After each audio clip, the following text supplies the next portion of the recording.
Boduppal municipal corporation Congress party senior నాయకులు రాపోలు రాములు విలేకరుల సమావేశాన్ని నిర్వహించారు. ఈ సందర్భంగా ఆయన మాట్లాడుతూ బీజేపీ పార్టీ 10 సంవత్సరాలుగా పరిపాలించి దేశానికి అధోగతి పట్టించిందన్నారు.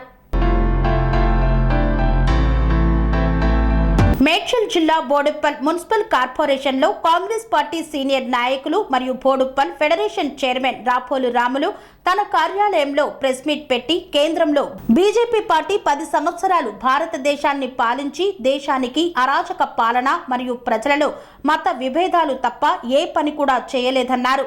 రాష్ట్రంలో టీఆర్ఎస్ ప్రభుత్వం 10 సంవత్సరాలు పాలించి ప్రజలకు ఏమీ హామీలు చేయక రాష్ట్రాన్ని దోచుకున్నారని ఆవేదన వ్యక్తం చేశారు. ఇప్పుడు పరిపాలిస్తున్న కాంగ్రెస్ పార్టీ ప్రజలకు ఇచ్చిన హామీలను 3-4 నెలల్లో అమలు చేస్తూ ముందుకు వెళ్తోంది. కాబట్టి ఇప్పుడు జరగబోయే ఎంపీ ఎలక్షన్లలో ప్రజలు కాంగ్రెస్ పార్టీకి ఓటు వేసి 14 ఎంపీ సీట్లు పెద్ద మెజార్టీతో గెలిపించాలని రాష్ట్ర ప్రజలను కోరారు. సేమ్ రేవంత్ రెడ్డి కూడా ఇప్పుడు అదే పని చేస్తున్నాడు.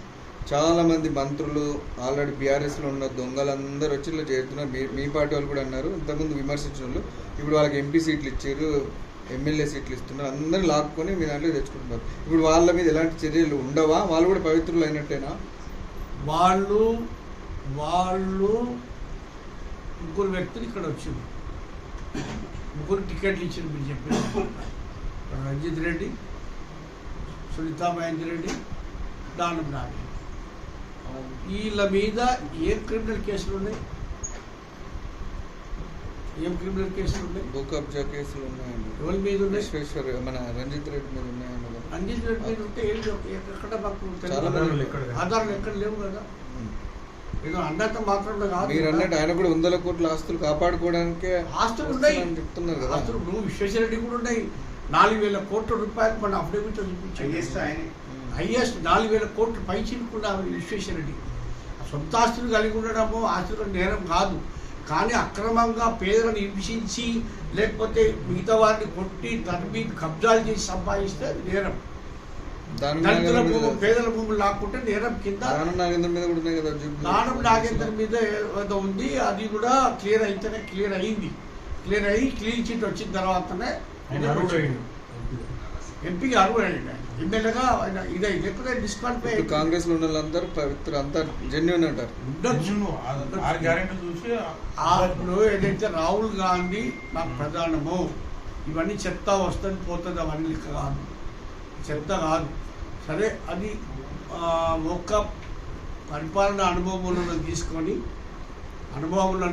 ఏదో చక్కగా చేయాలనేటువంటి ఆలోచనతో ఉన్నట్టుంది. రేపు పొద్దున మీ ఎమ్మెల్యేల మీదనో ఎంపీల మీదనో గెలిచిన ప్రజాప్రతినిధుల మీదనో సేమ్ యాజ్ ఇట్ ఈస్గా ముఖ్యమంత్రి రేవంత్ రెడ్డి చర్యలు మీ పార్టీ వాళ్ళ మీద కూడా అలాగే తీసుకుంటాడా? వాళ్ళని దాచిపెడతాడా? ఖచ్చితంగా తీసుకుంటాడు. ఎవరిని వదిలే సమస్య లేదు. ప్రతిపక్షమైనా స్వపక్షమైనా వదిలిపెట్టే సమస్యలు లేవు. ఖచ్చితంగా తీసుకుంటారు. దాని మీద మీరు ప్రశ్నించవచ్చు. సేమ్ ఫోన్ ట్యాపింగ్ కేసు ఇప్పుడు విచారణ జరుగుతుంది. అందులో మీ వాళ్ళు ఇప్పుడు అప్పుడు బీఆర్ఎస్ ఉన్నారు, ఇప్పుడు మీ దాంట్లో ఉంటున్నారు. వాళ్ళ మీద చర్యలు ఉండవని అనుకుంటున్నారు. రాధాకృష్ణరావు స్టేట్మెంట్ ఉంది కదా, కేసీఆర్ పేరు చెప్తున్నారు. కేసీఆర్ చెప్తేనే మేము చేసినాము. ఆయనే కాదు, ప్రభాకర్ రావు కూడా అన్నాడు, అదే మీ ప్రభుత్వం చెప్పినట్టు మేము చేసినాము అంటున్నాడు. ఆ ప్రభుత్వం చేస్తున్నట్టు దోషిగా నిలబెడతారు, వార్తలు పెడతారు, ఇదే అయిపోతుంది. చెప్పిన కంటే ఇప్పుడు అధికారంలో ఉండి దుర్వినియోగం చేసినట్టే కదా వీళ్ళు కూడా. వీళ్ళ పైన కూడా ఉంటాయి కదా చర్యలు. ఎవరి మీద? చేయించిన వాళ్ళ కంటే ఎక్కువ చేసిన వాళ్ళ మీద కూడా ఉంటారు. ఉన్నాయి, అందుకే చేరున్నారు కదా. ఇప్పుడు రాధాకిషన్ రావు ఉన్నాడు, భుజంగరావు ఉన్నాడు, తిరుపతి అన్న ఉన్నాడు, ఇంకొక వీళ్ళందరూ కూడా చేసిన దాంట్లో ఉన్న పాత్రలు వాళ్ళు పాపం వాళ్ళు చేయాలని చేయలే. ప్రభుత్వమే అప్పుడు ఉన్నటువంటి కేసీఆర్, కేటీఆర్ మిగతా వాళ్ళు చెప్పింది ప్రభుత్వం అంటుండే. ఆయన అప్పుడు ప్రభుత్వం అధికారంలో ఇక పేర్లు ఎవరు డిక్లేర్ చేయలేదు. ఆ డిక్లేర్ చేస్తే వాళ్ళు పోతారు, వీళ్ళు ఇప్పుడు ఎట్లాగో జైలునే ఉంటారు. వాళ్ళు ఇప్పుడప్పుడే బయటికి రారాళ్ళు, ఇప్పుడప్పుడే బయటకు వచ్చే సమస్యలు లేదు. వాళ్ళు తిరుపతికి మీకు రామకృష్ణ హెగ్డే ప్రభుత్వం కూలిపోయింది కర్ణాటకలో.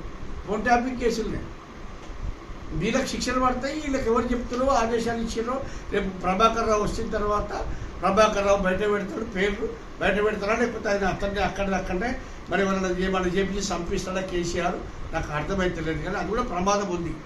ఆయన వస్తే మొత్తం బండారం బయట పడి వీళ్ళ జాతకాలు బయటకు వచ్చి వీళ్ళు కూడా జిల్లా పాలు అవుతారన్న ఉద్దేశంతో ఇలా ప్రభాకర్ రావు ప్రాణాలు కూడా ఉంటున్నదని నేను భావిస్తున్నా. ఆయన ఇంటి దాకా వస్తాడా కూడా తెలియదు, రాణిస్తారా తెలియదు. కాబట్టి ఎవరు దోషులైనా చట్టం నుంచి తప్పించుకోలేరు. తాత్కాలికంగా ఇవ్వడానికి తప్పించుకున్నా ఇక మా ప్రభుత్వమైన ఎలక్ట్రానిక్ అండ్ ప్రింట్ మీడియా పత్రికా విలేకరులకు నమస్కారాలు. ఈరోజు భారతదేశ వ్యాప్తంగా లోకసభకు ఎన్నికలు జరుగుతూ ఉన్నాయి.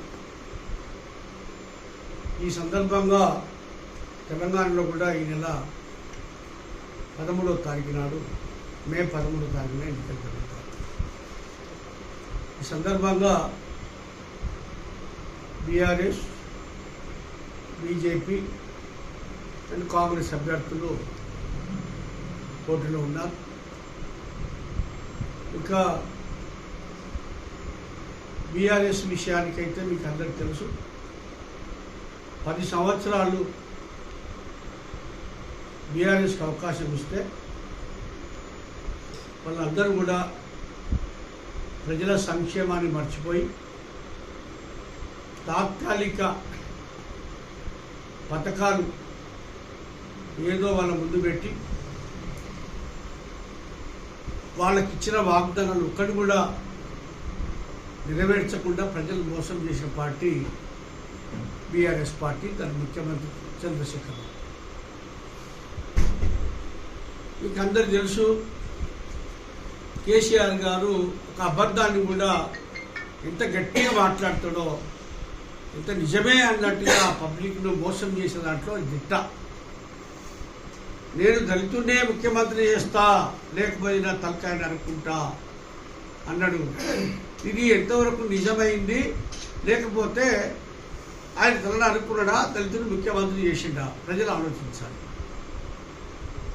అదేవిధంగా 3 ఎకరాల భూమి ప్రతి పేదవానికి 3 ఎకరాలు, 1 ఎకరం ఉంటే 2 ఎకరాలు కొనిస్తా, 2 ఎకరాలు ఉంటే 1 ఎకరం కొనిస్తా, అరెకరం ఉంటే 2.5 ఎకరాలు కొనిస్తా. ఇది ఆయన వాగ్దానం. అని ఎవరికి కొనిచ్చిండు? ఒక్కరికన్నా వచ్చిందా? తెలంగాణలో ఎవరికి కొనిచ్చిండు? ప్రైవేట్ భూములు కూడా కొనిస్తా అని చెప్పింది కదా, కొనిచ్చిండా? దీన్ని బట్టి అది ఎంత మోసకారో మనం అర్థం చేసుకోవాలి. అదేవిధంగా ఈ పార్టీలో ఉండి ఇంకో పార్టీలో గెలుస్తుంది అంటే మరి మీ ఇద్దరు రహస్య ఒప్పందం ఏంది? బీజేపీకి బీఆర్ఎస్కి ఉన్న రహస్య ఒప్పందం ఏంది అంటే మీ డమ్మీ క్యాండిడేట్లను పెట్టి నువ్వు వాళ్ళకు బీజేపీని గెలిపించాలని మీకు ఒక తపన. తద్వారా నీ బిడ్డని ఇడిపించుకోవాలి. మోడీ కాళ్ళకు మీద వాడి మేము డబ్బి వచ్చి మేము గెలిచినట్టు మేము చేసినాం, ఇక మా బిడ్డను మాకు ఇడిపియండి, జైలుకి వెళ్ళి ఇప్పియండి అని చెప్పి ఒక రహస్య ఒప్పందంతో ఇవన్నీ డ్రామాలు చేస్తున్న వాళ్ళు ప్రజలు అర్థం చేసుకోవాలి. కాబట్టి తెలంగాణ ప్రజలు చాలా తెలివివంతులు, చాలా విప్లవకారులు, చాలా చైతన్యవంతులు. నువ్వు చెప్పే డబ్బా మాటలు నమ్మిరు, మోసపోయిరు. మనిషి ప్రతిసారి మోసపోడు. 10 సంవత్సరాలు మోసం చేసినాం. మోసం చేసి ప్రచారానికి పోయి మందాత సిగ్గుందా ఏమన్నా నీకు? చూసిరా మీరంతా వాట్సాప్లో చూసిరా? ప్రచారానికి పోయి మందు తాగుతున్నాడు. నువ్వు తాగింది లేక తెలంగాణ ప్రజలు తాగుబోతులు తయారు చేయడానికి అనేక షాపులు పెట్టి బెల్ట్ షాపులకు పర్మిషన్ ఇచ్చి ఇష్టం వచ్చినట్టు లిక్కర్ దందా. ఈ బిడ్డనే లిక్కర్ దందా లిక్కర్ రాని ఇట్లా తాగుబోతులు తయారు చేసి డబ్బులు తీసుకొచ్చి దండుకున్నావు నువ్వు కేసీఆర్. ఇక నువ్వు మాట్లాడతావా కాంగ్రెస్ గురించి? 4 నెలలు కాలే మొత్తం ఖజానా ఖాళీ చేసిపోయినావు. ఖజానా ఖాళీ గోడకేసిన సుండ కూడా నాకిపోయినావు. ఏమి లేదు అక్కడ. ఇప్పుడు నువ్వు హామీలు అమలు చేయలేదు. 100 రోజులు కాలేదు, 6 నెలలు 1 ఇయర్ టైం ఇయ్యరా? ప్రజలే పిక్చర్లు అనుకుంటున్నావు. వాళ్ళు మొత్తం ఖజానా ఖాళీ చేసి ఉన్నదంతా తినేసిపోయి నువ్వు ఆగమాగం చేసిపోతే దాన్ని సదరడానికి కొంచెం టైం పడుతుంది. ఖచ్చితంగా కాంగ్రెస్ ఎంత హామీలు ఇచ్చిందో అవన్నీ కూడా నెరవేరుస్తుంది. నవంబర్లో ఆగస్టు 15 తారీఖున 2 లక్షల రుణమాఫీ జరుగుతుంది. అదేవిధంగా తులం బంగారం ఇస్తారు, 2500 ఇస్తారు. ఎన్నైతే అమలు ఉన్నాయో అవన్నీ కూడా ఇస్తారు. ఇప్పుడే ఏం కాలేదు, హామీలు అమలు కాలేదు, మరి నువ్వు 10 ఏళ్ళు చేసినావు, ఏం చేసినావా నువ్వు ఎందుకు చేయలేకపోయినావు? ఇవన్నీ కూడా నువ్వు ఇచ్చిన హామీలే కదా. నేను ఇయ్యలేదు, నేను చెప్పలేదు అంటావు, అన్ని అబద్ధాలు పట్టేవాళ్ళ మాటలు. భూమి లేదా, భూమి డ్రామాలు ఏమంటే అది వేరే అనుకున్నాం. అఫీషియల్ ప్రోగ్రాము ఎందుకు? ఇది పార్లమెంట్ ఆమెతో ప్రారంభం చేయాలి కదా. సంస్కృతిని మార్చేసిందే మీరు కదా. ఇంకేమంటారు?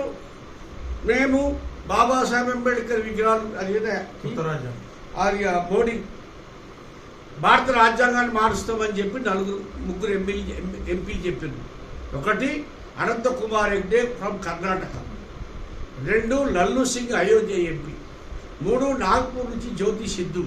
ముగ్గురు ఎంపీలు నీ అనుమతి లేకుండా ఎందుకు మరి భారత రాజ్యాంగాన్ని మారుస్తాం, మాకు 400 సీట్లు ఇస్తా అంటే వాళ్ళు మీరు ఎందుకు చర్యలు తీసుకోలేదు? నువ్వు అంటే వాళ్ళు బయటపడ్డారు అంతే, ఎందుకు బయటపడతాడు?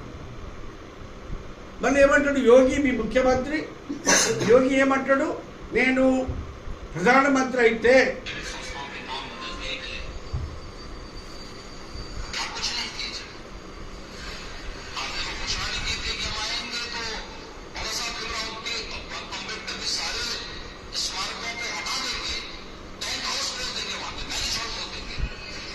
ఈయన ప్రధానమంత్రి అయితేనంట బాబాసాహెబ్ అంబేద్కర్ విగ్రహాలు మొత్తం తొలగిస్తాడంట. ఇది నీ విధానం. బాబాసాహెబ్ అంబేద్కర్ విగ్రహాలతో నీకేం పని? ప్రజలు పెట్టుకుంటున్నారు. మీరు తొక్కి పెడితే బాబాసాహెబ్ అంబేద్కర్ను మీరు తొక్కి పెడితే ఆయన చరిత్ర చదివిన వాళ్ళు దేశ విదేశాల్లో కొలంబియా యూనివర్సిటీలో ఆయన విగ్రహం ఉన్నది. అదేవిధంగా వియత్నాంలో ఆయన విగ్రహాలు ఉన్నాయి. దేశంలోనే అంతర్జాతీయ అదేంటి ఐక్యరాజ్య సమితి వాళ్ళే బాబాసాహెబ్ అంబేద్కర్ పుట్టినరోజును విశ్వ విజ్ఞాన దినం అన్నారు, వరల్డ్ విజ్డమ్ డే అన్నారు వాళ్ళు.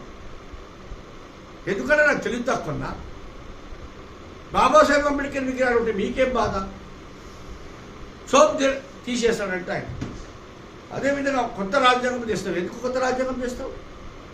అంటే మొత్తం దీన్ని అంతా కూడా ఒక హిందూ దేశంగా మారుతాను అనుకుంటున్నావా?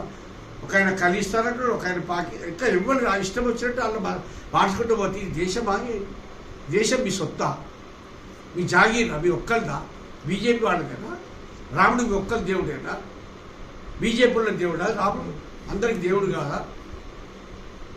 అయోధ్యలో ఉన్నదే రామాలయమా? మా భద్రాచలం ఉన్నది దేవుడు కాదా?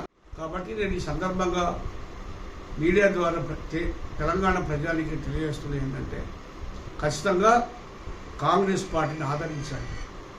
కాంగ్రెస్ పార్టీని రాహుల్ గాంధీ ప్రధానమంత్రి చేయండి. మీ సహకారం అందించండి. ఇవన్నీ ఎందుకంటే కాంగ్రెస్ పార్టీయే తెలంగాణ ఇచ్చింది. బాబాసాహెబ్ అంబేద్కర్ రాజ్యాంగం రాయటం వల్లనే ఆర్టికల్ 3 ప్రకారం తెలంగాణ చిన్న రాష్ట్రాలు బాగుంటాయని చెప్పి రాస్తేనే దాన్ని ఆ చట్టాన్ని దృష్టిలో పెట్టుకొని దాన్ని పెట్టుకొని ఇలా మనకు తెలంగాణ వచ్చింది. కాబట్టి నేను ఈ సందర్భంగా మరి మీరెందుకు చేయలేదే? బీజేపీ పవర్ నుండి ఛత్తీస్గఢ్ ఉత్తరాఖండ్ చేసి తెలంగాణ ఎందుకు చేయలేదు? ఇక్కడ ప్రజలు గొడవ చేస్తారు. గొడవ అయినా కానీ సామరస్యంగా చేసేగా మొత్తం మీద తెలంగాణ సోనియా గాంధీ ఇచ్చింది. దానికి 2 సార్లు వాళ్ళు మోసపోయినా కానీ 3వసారి సోనియా గాంధీ గారికి కాంగ్రెస్ పార్టీ కానుక ఇచ్చి ఇప్పుడు రానేది ఇష్టం వచ్చినట్టు మాట్లాడుతున్నారు. కాబట్టి నేను ఈ సందర్భంగా ఒకటే తెలియజేస్తున్నా తెలంగాణ ప్రజానికానికి, యువకులు, మేధావులు, విద్యార్థులు, మహిళలు అందరూ కూడా ఆలోచించేయండి. బీజేపీ వస్తే మాత్రము మొత్తం కులాల మధ్యన చిచ్చు, మతాల మధ్యన కొట్లాట, అనేక రకాల ఇబ్బందులు, మళ్ళా పాత రాజ్యాంగం తీసుకొని ఇతరులను దాడి చేసే సంస్కృతి ఎందుకంటే మన ఉప్పల్లో పీటర్ రాజేందర్ మీద ప్రెస్ మీట్ పెడితే వాళ్ళను ఇష్టం వచ్చినట్టు కొట్టి ఇది చేసి ప్రెస్లో కూడా కొట్టి దళితులు. కాబట్టి తెలంగాణ ప్రజలు ఆ విధంగా కాదు. దళితులను కొట్టినరు, అది దళితులు మాయంబడే ఉండరని ప్రవీణ్ కుమార్ చెప్పిండు. ప్రవీణ్ కుమార్ పోయి మరి బీఆర్ఎస్ ఎంబడి పడ్డాడు. వాడు బీఆర్ఎస్ అధినేత మాట తప్పిందని మీరే అంటున్నారు. మరి తలనారు కూడా దళితులను చేయలేదు, 3 ఎకరాల భూమి ఇవ్వలేదు. మరి దళితులంతా పోయి మళ్ళీ బీఆర్ఎస్ ఎంబడే పడుతున్నారు. మరి దళితులు గ్రహించారు. దళితులు అన్ని వర్గాలు గ్రహించే కన్ను కాటి వాత పెట్టింది. ఈ ప్రవీణ్ కుమార్ ఒక బ్రోకర్, మోసకారి. ఐఏఎస్ ఆఫీసర్, ఐఏఎస్లు ఐపీఎస్లు దొంగలు వాళ్ళ పైరులు చేసుకుంటారు అని చెప్పి కాళీశ్రామే చెప్పిండు. మరి ఇటువంటి దళితులు ఉంటే మరి దళితులు ఎప్పుడు బాగుపడేది? ఎప్పుడు అదే పార్టీలు పెట్టడం? అదే కాదు, ఇప్పుడు దళితులు ఎవరిని నమ్మే పరిస్థితులు లేరు. ప్రవీణ్ కుమార్ మోసం చేసిపోయిన తర్వాత దళితులు ఎవరిని నమ్మే పరిస్థితులు లేరు. ఇది అయిపోయింది. మందకృష్ణ నమ్మిర్రు, వాళ్ళని నమ్మిర్రు, వీళ్ళని నమ్మిర్రు, ప్రవీణ్ నమ్మిర్రు. ఎవరు వస్తే వాళ్ళని పాపం ఏదో చేస్తారేమో అని బిక్కు మనం చూసుకుంటాం, మాకేమైనా సాయం అవుతుందేమో, మా జీవితాలు బాగుపడతాయేమో అని చెప్పి ప్రతి ఒక్కరిని నమ్మిర్రు. కేసీఆర్ నమ్మిర్రు, దళితులు ముఖ్యమంత్రి చేస్తాడు, 3 ఎకరాల భూమి ఇస్తాడని నమ్మిర్రు. ఎన్నిసార్లు నమ్ముతారు? ప్రతి మనిషి మోసపోడు. ఎప్పటికీ 1, 2, 3 సార్లు మోసపోతారు. ఆ తర్వాత ఎవరు మోసపోరు. అందరు పరిస్థితి గ్రహిస్తున్నారు. ఖచ్చితంగా దళిత వర్గమే కాదు, అన్ని వర్గాల ప్రజల్ని కూడా ఆదరించేది కాంగ్రెస్ పార్టీయే. కాబట్టి కాంగ్రెస్ పార్టీని మెజారిటీ సీట్లు ఇవ్వాలని చెప్పి నేను తెలంగాణ ప్రజానికి కోరుతాను. Sun Life multi speciality hospital ప్రజలకు నిరంతర వైద్య సేవలు అందిస్తున్న hospital. Diabetology, stem cell physician లో ఇండియాలోనే మొదటి డాక్టర్ గా పేరుగాంచిన డాక్టర్ విజయ్ భాస్కర్ గారు అత్యాధునిక విజ్ఞాన పరిజ్ఞానంతో అంతర్జాతీయ ప్రమాణాలతో సామాన్యులకు సైతం అందుబాటులోకి తెచ్చారు Sun Life multi speciality Hospital ను. అనుభవజ్ఞులైన వైద్యులతో అన్ని రకాల వైద్య సేవలు, ఆపరేషన్స్, సర్జికల్ ఎమర్జెన్సీలు, ప్లాస్టిక్ సర్జరీలు, చికిత్స అందించనున్నారు. 24 గంటలు అందుబాటులో ఫార్మసీ మరియు అంబులెన్స్ సౌకర్యం కలదు. సంప్రదించండి Sun Life multi speciality Hospital, Dammaiguda. Contact number 8121678234, 9700971100.